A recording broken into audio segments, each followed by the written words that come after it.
மாவட்ட ஆட்சியர் அலுவலகம் அருகே ஆர்ப்பாட்டத்தில் செய்தியாளர்களை சந்தித்து பேட்டியளித்த தேமுதிக பார்த்தசாரதி மற்றும் பத்திரிகையாளர்களை தள்ளிக்கொண்டு பேட்டியளிக்க விடாமல் தேமுதிக கட்சியினரை கைது செய்ததால் போலீசாருக்கும் பத்திரிகையாளர்களுக்கும் வாக்குவாதம். தேசிய முற்போக்கு திராவிடக் கழகம் சார்பாக வடசென்னை, மத்திய சென்னை, தென் சென்னை இணைந்து பாலியல் வன்கொடுமை பாதிக்கப்பட்ட மாணவிக்கு ஆதரவாகவும் தமிழகத்தில் போதைப் பொருள் பெருகிவர சூழ்நிலையை கண்டித்தும் பொங்கல் தொகுப்புடன் 1000 ரூபாய் வழங்கக் கோரியும் ஆர்ப்பாட்டம் நடைபெற்றது.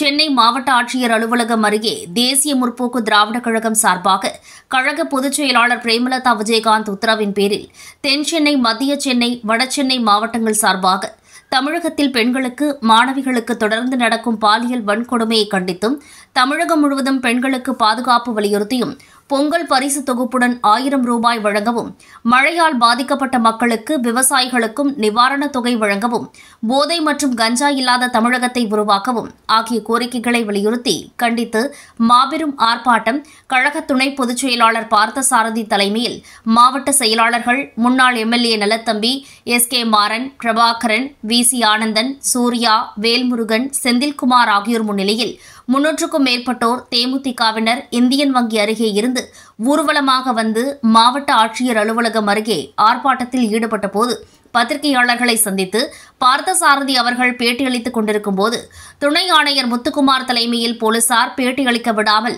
கூண்டுக்கட்டாக அனைவரையும் கைது செய்தனர். இதனால் தேமுதிகவினர் மற்றும் பத்திரிகையாளர்கள் இணைந்து போலீசாரிடம் வாக்குவாதத்தில் ஈடுபட்டனர்.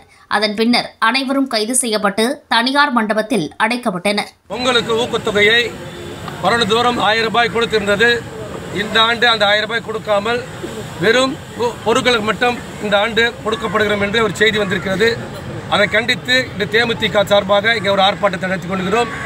இதே சென்ற ஆட்சியிலே, அதிமுக ஆட்சியிலே, இதே ஸ்டாலின் தமிழக முதல்வர் அவர்கள் 2500 ரூபாய் கொடுத்ததை போதாது 5000 ரூபாய் கொடுக்க வேண்டும் என்ற